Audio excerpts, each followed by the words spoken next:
What's up, y'all? So today we're doing a wheel bearing replacement, and I'm also gonna do the thermostat. And he said the door locks aren't working, so today we're gonna knock all that out. This is on a '09 Chevy Aveo.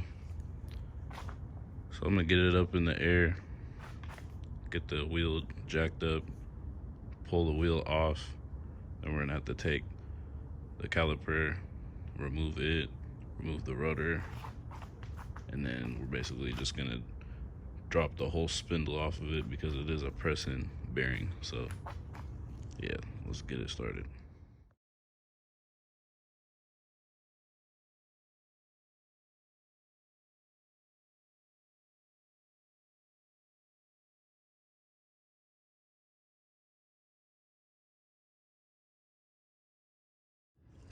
All right, so took the tie rod end off, and when I take these off, I usually have a tool that comes up and clamps and it'll push it down.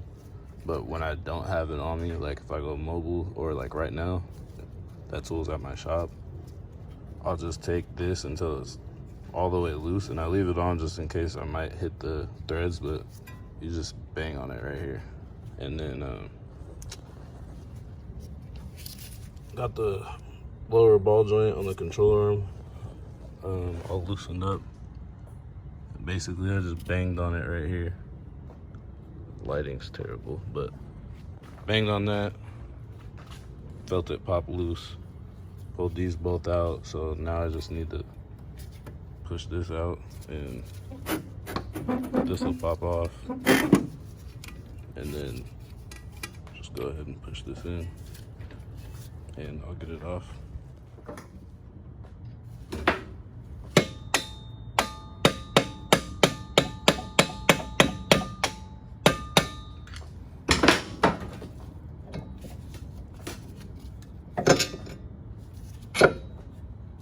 Bam.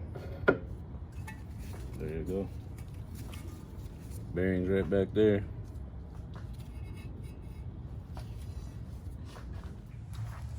Well, new bearing is in. I just took it to Napa and had them do it. As you can see, new one's in. All I gotta do, slide it on right there. Get the CV axle in, pop the tie rod in right there, drop this back into the shock, put all the nuts on. We're good. Tighten her back up.